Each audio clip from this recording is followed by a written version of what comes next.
All right, we're gonna start up here in the front. It does have a hookup light for hooking up at nighttime. It has our up and down button for taking it on and off the vehicle. There's also a manual way that you can come through the rubber plug here at the top and manually crank that jack up or down. For any reason it won't work off the switch, there is a manual way to crank that jack up or down to get it on or off the vehicle. We have two 30-pound propane cylinders. They're full, except for what we use to service the trailer. The arrow on the regulator is pointed towards that one over there, and it's already open, so it's going to show you green inside the eye. As soon as that bottle would happen to come up empty, it's going to turn red inside the eye, indicating that the bottle it's pointed to is empty. If you have the other cylinder already open, even though it's showing you that it's red to the bottle it's pointed to, it will automatically pick up from this side here so you don't lose your gas service in the middle of the night. Then all you have to do is flip the arrow over to this side here, work off of this tank while you take that tank to town and have it refilled. So we're going to flip it right back over there. It also has one new 12-volt battery in the unit. And it also has a battery disconnect at the back of the propane cylinders. The battery disconnect's used in between long trips, and when you're going to store it for a while, if you want to save all the 12-volt juice that's in the battery for the next time you come to the unit, you can always turn the disconnect off, and then when you come back to the unit, turn the disconnect back on, and you'll have the same amount of 12-volt in your battery as you did when you shut it off. There is also two tabs on the bottom of the bottle cover rack. You can put a bungee cord underneath the metal rack to hold it in place, but it also has the quick disconnect at the top so that you don't have to take the cover off every time you want to get into a cylinder to open them or close them. It also has the 7-way holder on the off door side that keeps your 7-way up off the ground so it doesn't get corroded. And as we start down this side here, it does have a set of docking lights. It turns your little LED lights on the front of the unit on, gives you a little decoration on the front of it. We're going to go into our off-door front compartment. And we have your 50-amp power cord. We have your holder for your barbecue pit. There is a table inside the bag. There is two handles on the front wall. The slotted one does your balancing or leveling jack, not leveling, stabilizing jacks in the front and the back. And then your 3/4 inch handle does your tongue jack on the front of the unit, up or down. You also have a compartment light on either side, and it's a on 24/7 or motion sensor, so when you open up the compartment, it'll automatically come on. Or you can turn them off and leave it in the center. Either way you wanted to do it. So we're going to slide right past the bedroom slide, right off the bat. We're going to come up to our gray tank 2, which is going to be your kitchen sink water. It does have a 3-inch valve on it. We're going to slide right past that to this part. It does have a pretty good size storage compartment underneath the dinette seats. A lot of good storage in there. Lug nuts on the trailer have been torqued at 100 foot-pounds. It's what's recommended on the side. The tires are air ducted pressure, which is 65 pounds on the side of the tire code. And then we're going to come back. We have a fresh tank drain. White drain underneath here, the 2-inch valve for draining the fresh tank. We're going to come all the way up to the top. You can fill your fresh tank up here at the top with a water hose. You don't have to have a regulator on it. The connection right down below it is the antifreeze inlet. Excuse me. You can hook a garden hose to that, stick it down in your antifreeze jug, go in, kick your pump on, and it will suck from the antifreeze jugs through the whole lines on the inside of the unit. The connection right down below that is your black tank flush that you can hook to with a water hose and a regulator. Once you got your gray and black tanks empty, hook your water hose to that with your regulator on the end of it, turn water pressure onto it. It has a little aerator on the inside of the black tank only that spins around, helps clean more of the debris out of the inside of the black tank only. Our next one down is your city water connect that you can hook to with a water hose and regulator, and never have to fill your fresh tank, work right off the water pressure going to it. Does have a hookup light for hooking up at nighttime. We have a park cable and satellite hookup right down below that. And then your 50-amp power cord is going to go on here, make a quarter of a turn, tighten up the black knob. You do have an outside shower on this side of the unit that gives you hot and cold running water to this side of the unit. Here again, we got our second stabilizer jack. As we come around to the back, it is prepped for a backup camera up top. Does have a ladder on the right-hand side for going up and checking the roof. And it's just my theory, but the roof is the life expectancy of the trailer. It doesn't matter if it's rubber, metal, or fiberglass. If anything happens to the roof up on top, it will start showing on the four corners. Usually by the time you can see the wallpaper wrinkling on the inside or your corner molding's coming off, it's a little too late. So every 90 days, go up and check that roof. Make sure there's no holes or cracks in the lapsator up on top. If there is, seal over the top of it. It does have a spare tire on the back. It's been aired at the pressure. It's not been torqued on. It's been put on with the wrench. It does have the hard cover over the outside of it.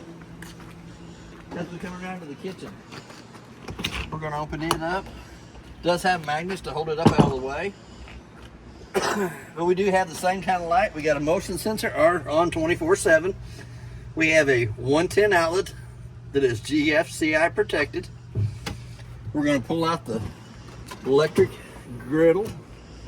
Does have the special pan for it that has to have this pan on it before you put your pan on it.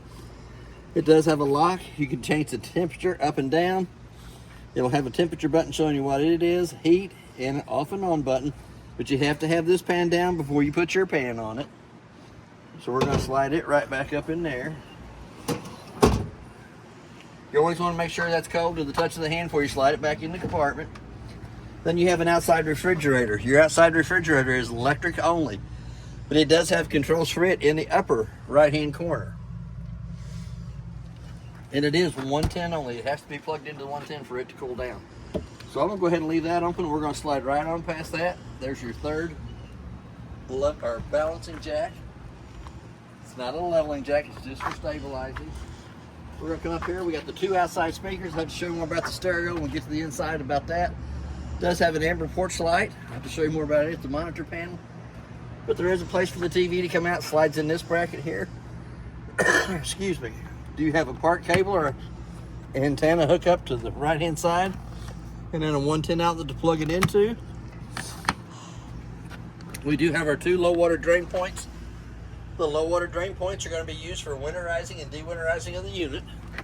And right to the right of it, we do have an LP connect hose there for that outside grill. That outside grill will mount to the bracket on the side over here. Hose goes down, hooks to that. Little T-handle on the gas connect has to be in line with the gas line for it having gas coming from your propane bottles up front to the appliance. Then you got your outside of your furnace, going to suck cold air to the top, hot air off the bottom. It's always good to have the mud dauber screens over them. I always suggest that. And then we got our range hood vent up here at the top. It has two little tabs at the bottom, have to be lifted up, allows that flapper to flap. But when you're traveling down the road, you'll want to push those back down and make sure they're clicked into place. That way it don't sit and flap till it breaks itself out. Then we also got a hole inside the radius metal here that you can go in and manually crank that slide room in or out. For any reason it won't work off the switch, there is a manual way that you can crank that off door side slide room in and out. We're going to go into outside of the hot water heater. Excuse me. There is two ways to use the hot water heater. It has an electric switch on the left outside left hand lower corner. It's going to have a gas switch on your monitor panel on the inside. But before you turn on either source of heat, you want to pop the pop-off valve. Make sure you have water coming out of it. It also has a drain plug down here in the bottom for draining the water out of the hot water heater. But it is also called an anode rod. An anode rod draws all the impurities in your water to that rod, eats up that rod instead of eating up the inside of the tank. Anytime the steel rod in the center is shown, it's time to replace it.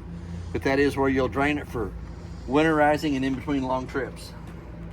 So we're going to slide that right back in. We're going to come up to this very front compartment. It's just the other side of what you've seen from over there. Still got the two-way light. You got your two manual crank handles, your table, your outside grill holder. Pretty good sized compartment. You can store a lot of stuff in that. So now that we're done with that, we're going to go to the inside. Oh, well, before we go to the inside, it still has the two-prong charger up here on the front. If you wanted to buy a little solar panel that sits outside the trailer that will recharge the batteries on the front of the unit only. So we're going to go back to the steps.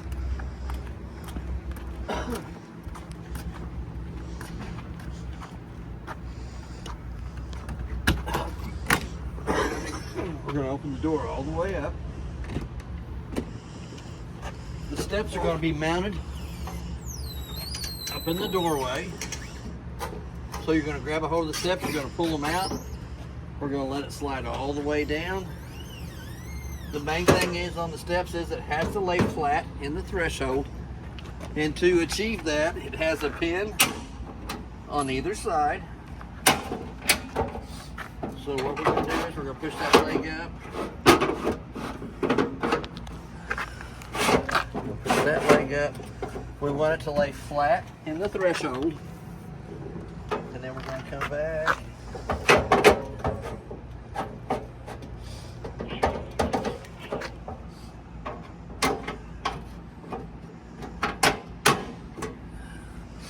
Put the pin on either side.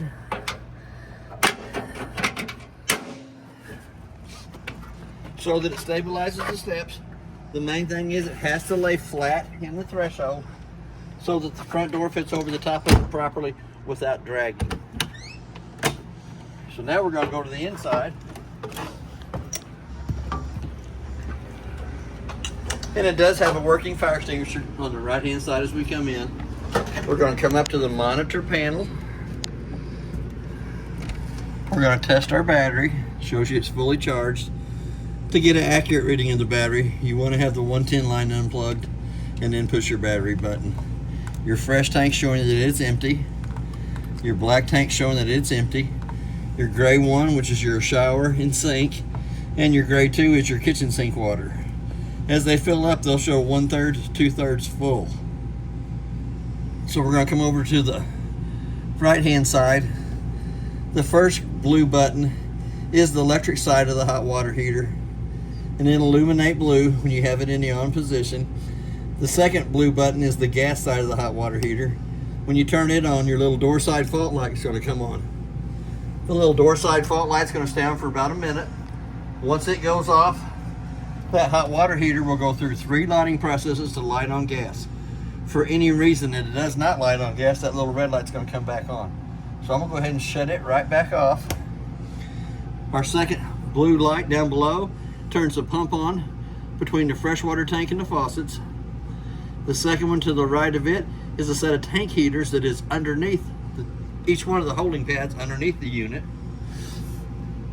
Then we have our slide room 1, slide room 2. Don't have the third slide room. So let's run slide room 1 in, which I think it is the main slide here in the living room kitchen area. Slide room 2 is going to be your little bedroom slide on the cabinets. We have an awning switch over here to the far right hand side that's going to run the awning out. All right, so we're going to extend the awning out, let it run all the way out till the little skirting hangs down. And then we have a pinch point on each one of the arms down at the very bottom that you can pull down against. Tighten up the black knob. Then we put the pitch of the rain going towards the back. And the same way on the front arm, it's got one on the front arm that'll work the same way. But you can put the pitch going towards the front away from the door. So we're going to come right down below that. We have our interior lights, which is 6 lights in the living room area. Porch light, which is our amber light underneath the awning. Then we have a set of awning lights. And then we have a step light that's to the right hand side of the steps on the outside. Then you got your Wi-Fi, if you wanted to hook your Wi-Fi up to that. And we're going to come around the corner.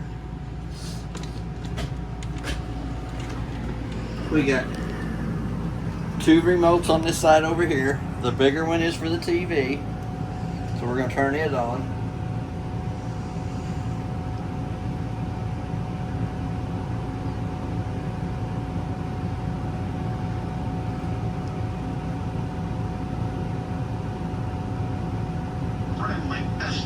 That TV station's 80 miles away from here. That's working off the antenna on top of the unit and the booster in behind the TV.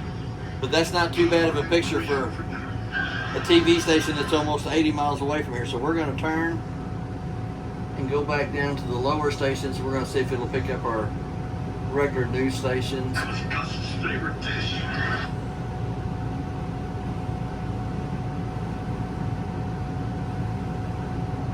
There's channel 4, and there's 4.2, which gives you your weather channel. Still's not too bad working off the antenna on top of the unit and the booster in behind it. So I'm going to turn it off before I go too far away from the remote for it. We do have a remote for the stereo that has an on and off button on it. But your stereo will also play a DVD.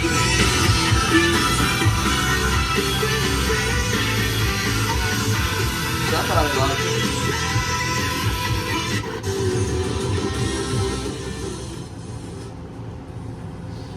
Here again, you can also play a DVD between the stereo and the TV. You'll put your DVD in here. You'll use the remote for the stereo for fast forwarding it, reversing it, hitting your play button. But when you come back to the TV, you're going to have to take it up, hit your input button.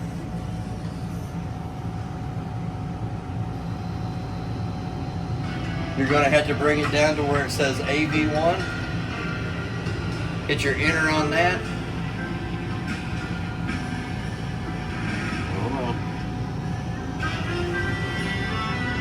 We're going to come down to maybe it's HDMI and hit enter. And then it will play a DVD between the stereo and the TV. But you have to change your input set on your TV. See, it's saying no signal because we don't have a DVD into it, so we're going to hit that. We're going to go back up to the TV, hit enter on it, which brings it back to the TV channel. We're going to turn it off. But you'll have to use your little remote to operate the DVD when you put it in here. It'll also play a CD, and it is AM, FM. And you got 3 sets of speakers. You got your auditorium, you got your bedroom speakers, and your outside speakers. So your 1, 2, and 3. Auditorium is the ones in here that's real loud right there. 2 is going to be for your bedroom. 3 is going to be your outside speakers. And I'm sorry for the loud volume when we turn it on. But it does have quite a bit of storage down below that you can put a lot of DVDs in there, CDs, either way you want to go with them. Snacks. Snacks. I love my snacks. So we're going to come back up to the refrigerator. We're going to turn it on. We're going to hit the on. We're going to hit the on button, which takes it to the auto side of it, which is the 110. And for any reason you wanted to take it off of electric and put it over to gas, all you do is hit the gas button, let the gas button pop out. Here in just a minute, if it does not light on gas, this little check light's going to come on. I'm going to go ahead and open the refrigerator up. It does have a pretty good sized freezer in it. It does have a pretty good sized refrigerator down at the bottom. But we have a fin on the far right hand side.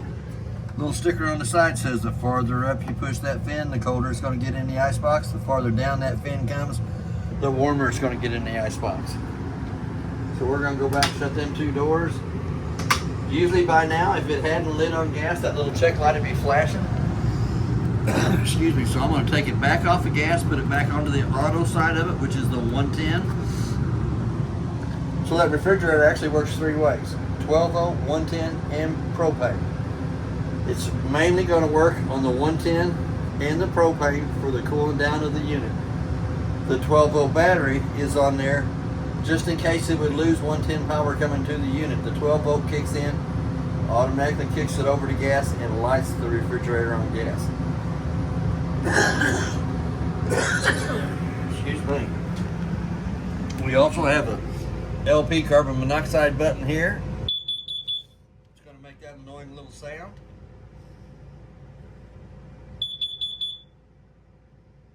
So that'll drive you crazy. It'll wake you up. We're going to go into the breaker box. The breakers are marked from the left to the right, exactly what they are. The first one is the refrigerator. Then you have your GFCI, microwave, your first AC, your main in the center, hot water heater, your second AC, let's see, converter, and I can't tell what that last one is, but I think it is cooktop. That is your cooktop out in your outside kitchenette. Your 12 volt fuses on the right hand side. We'll have a little red light to the right hand side of them.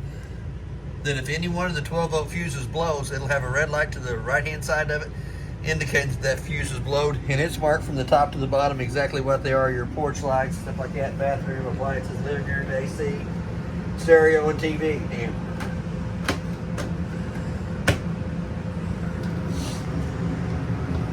so I'm going to come back up to the microwave. The only thing I can tell you about the microwave is I did warm my lunch up in it the other day, and I do warm my coffee up in it. But it has a clock button. Let's say it's 3:30, so we're gonna hit 0. And then we're gonna hit the clock button again till the 2 center eyes is flashing. The reason I set the time on the microwave is I can tell if the trailer has lost 110 power coming to it while I'm working on it. If I have to leave it for any reason and come back to it, if it doesn't have the proper time, that tells me that one of the guys that's come by here unplugged the cord, plugged their cord in, realized what they did, they unplugged their cord and plugged mine back in, which still gives me the wrong time up here. And the first thing I usually do is check my refrigerator, make sure it's still cold. But usually that's what happens here at the store. It'll be one of the guys that unplugs the unit, plugs theirs in to try to steal the electric from me. And that's why I set the time on the microwave. But it does have a reset button, start and stop. Little black button at the bottom opens it up. We have a light for the stovetop and a fan. For that fan to work properly, the 2 tabs on the outside of that hood range have to be lifted up, allows that flapper to flap.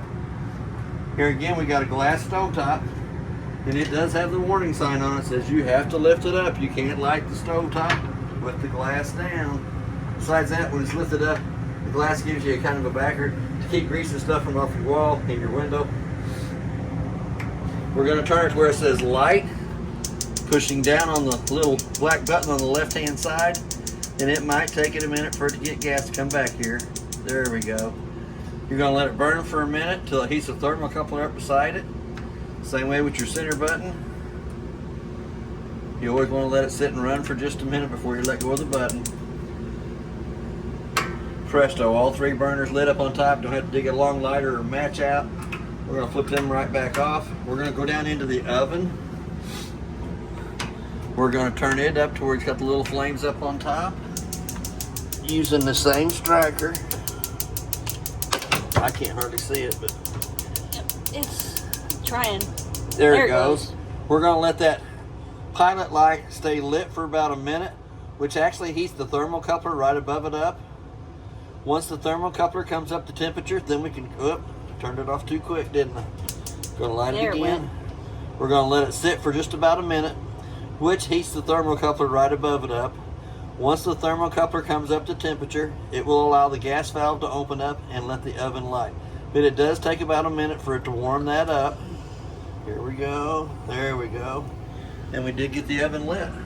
Perfect. No digging the old long lighter or match out for it, so we'll go ahead and turn it right back off. Pretty good sized space underneath the kitchen sink. Put a big trash can in there, whatever you needed to do. Extra paper towels. Pretty good sized cabinet space up above. Lots of snacks can go in there. Cereal on this side. But we also have the GFCI outlet in behind the kitchen sink. So that if you plug any appliance into any of the 110 outlets and it won't work, it does have the 2 resettable breakers here on the front that you might have to come in and reset. Here again, it does have the sink cover.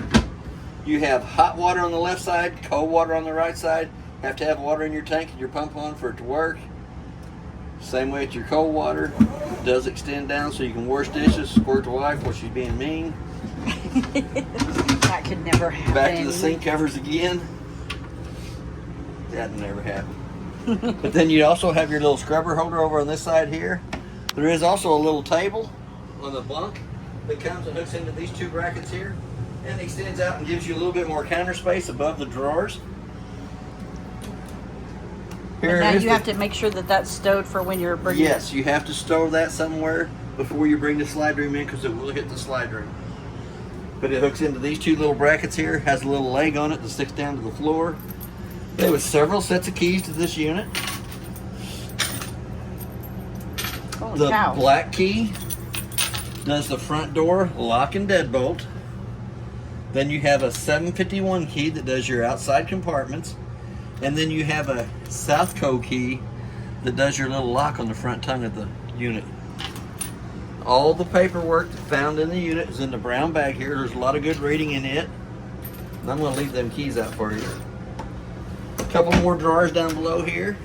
Extra rags, knickknacks. I call it a junk drawer. And then you got the very bottom one down there. More junk put in it. I put junk in them. You do have a door that closes the master bedroom off from the living room kitchen area. In case that wife's been in trouble, you put her in here and shut the door on her. Make sure that that's locked for travel. Yeah, you do want to lock that for travel. Does have a light switch here on the wall. It turns the 2 lights above the bed on.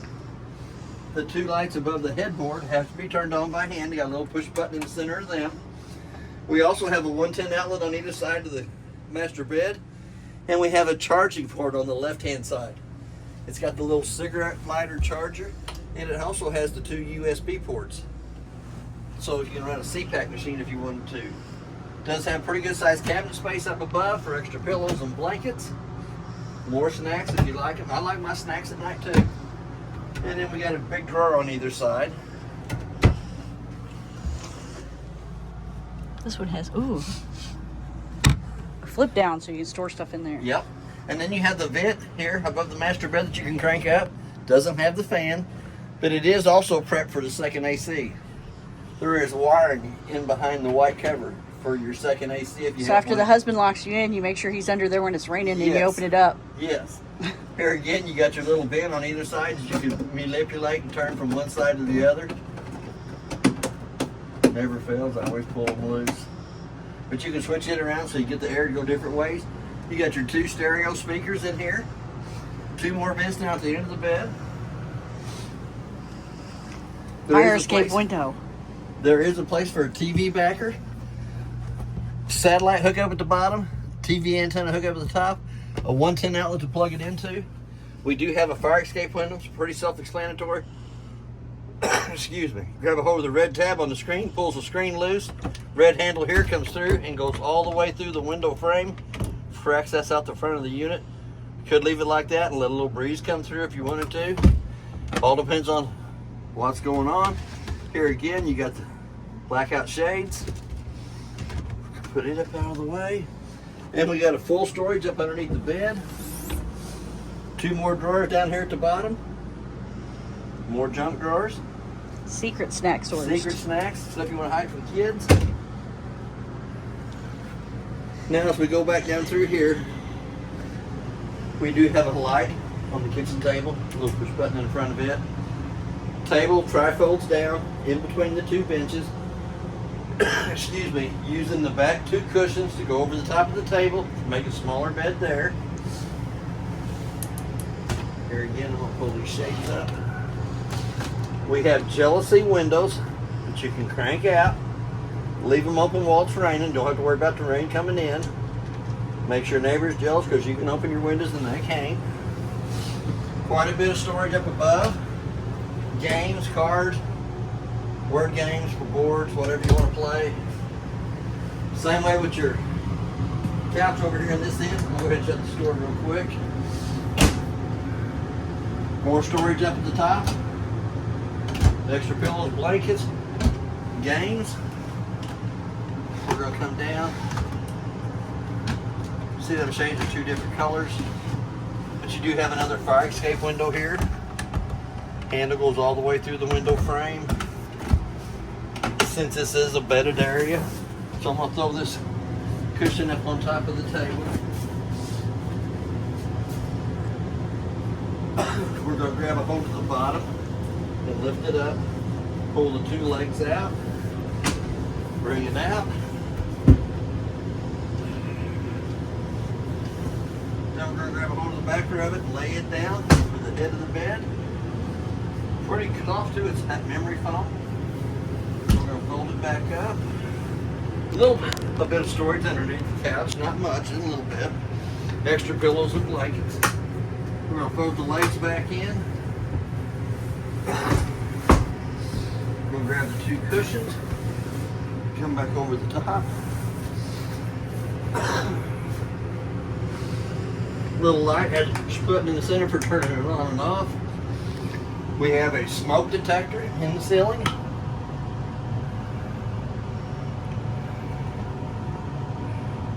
The red light's flashing, but I ain't heard a beep yet.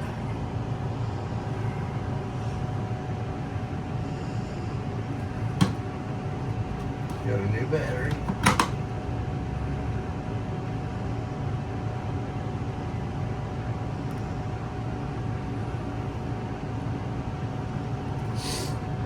Might have to change that. Excuse me. We're gonna come over to the thermostat. We're gonna go down to the mode button. Tells you we got our fan on high. We're in zone 1, which is the living room. Fan speed. We're gonna come over, hit the zone. Fan speed's wide open. We're gonna go to the system. There's the heat side of it. We're gonna take it off the heat to the off. We're gonna go back onto the system. Fan high and low. Don't want heat today. There. We're gonna go to zone 1. We're gonna come back off that heat. Oh, it is saying cool down on the system side of it. Gonna dial our temperature down for it. Can dial your temperature up. Zone 1 is gonna be your living room and kitchen. Zone 2 would be if you added the second fan, our second air conditioner in the master bedroom.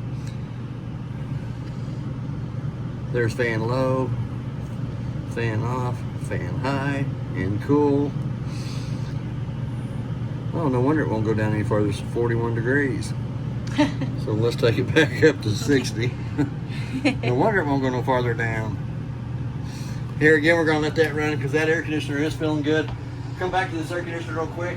It does have a quick cool down on either side here. Lets all the cold air come down into the living room, kitchen area. It does have a vent or fan filter on either side. The cleaner you can keep these two filters, the quicker it'll cool down and maintain its temperature. But if you want it going back to the round vents in the ceiling, shut the two quick dumps off and it goes back to your round vents. Here again, we got another vent in the ceiling. No fan in it, but it does have a crank up for seeing the stars at night. We're gonna come into the master bathroom. We have a light switch on the wall that turns the light above us on. We also have another GFCI outlet over here. We have hot water on the left side, cold water on the right side. We do have a stopper for the bathroom sink. 3 shelves in the medicine cabinet up top. Extra little scrub pads. It does have a toilet paper holder in it too. And then you got the little cabinet down at the bottom. And that is also where you'll access your water pump for your winterizing purposes. Take that screw out of that little hidden panel down there at the bottom. Will access you right into that water pump. Does have a single valve bypass on the water pump already for winterizing that you have to turn the opposite way that white valve is now. Then you'll hook your hose to the outside antifreeze connection. Took your jugs on the outside, kick your pump switch on, which will pump the antifreeze from the 2 jugs outside all the way through the system. You still have to turn the back of this white valve behind the water pump to get it to pick up from that outside. You do have a sliding door, and it's always good to have this locked into place while you're in travel. Here again, we're kind of sitting off crooked, so we're going to lock that back down. It does have a dome up in the top. You taller guys, I don't have that problem. Me either. You still have your hot water on the left side, your cold water is on the right side, but you have one of them water meisters off underneath it that you turn down. You can flip it up, it will shut the water off. When you kick it back down, it kicks the water back on to the same temperature you shut it off at. It has a single foot flush on the side of the toilet. It does have a little water in it. Push halfway down, fills with water. Push all the way down, fills and dumps. Little fantastic fan up here in the top. Pull down on the black knurled knob. We're going to crank it up. And I was going to say, I thought this one had a max air cover over it. It does. Then you have 4 speeds on your fan. Let's turn it. Okay, we're going to go start out at 1, which is kind of slow. Then we're going to hit for 2. It's a little faster. Then we're going to hit 3, which gets a little faster than that. And then we're going to hit number 4. It's like a little hurricane sucking out. But it also has an off switch on it, so if you wanted to turn the fan off, just leave the vent open. Black knurled knob cranks back down, closing the lid up on top. Then you have a little black knurled knob push up on it, gives you a little locking mechanism on this side over here to lock that lid into place for travel. Here again, you still have the AC, you can direct it back. Should have AC coming into the master bathroom. The brown bin on the cabinet brings heat into the back side of the toilet. Does have a towel holder on the side of the wall. You always want to make sure that that's locked down in place before you travel with it, so your doors don't slam back and forth till they break their way out.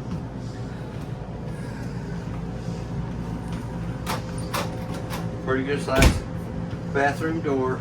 Here again, you got a little light on the top bunk, vent for the top, a little light on the bottom bunk. We also have the 110 outlet. And let me see if I'm not mistaken. You can slide that over, lift this up, put you some taller bicycles back in there or something like that if you wanted to. And I think this goes all the way up and makes a connection up here at the top. Yep. I think it's got one in the back too. I just can't really see it because it's kind of dark back in the corner. But I think there's a connection that you could lift this up, bring your bikes in, park them inside of here. Does have a ladder for going up on the top rack. It's supposed to hold up to 350 pounds. I know it'll hold 200 because that's getting about what I am. Then you got your little bin up here, and you also have a handle off on the left-hand side for pulling the little guy to pull himself up there with. That is basically, oh, we're going to show you one more thing too. Your air conditioner will vent through the round vents in the ceiling. Your furnace will vent through the vents in the floor and the brown vent in the bathroom. That is basically everything on your unit. If you have any questions, I'll try to answer them the best that I can. And thank you for your time.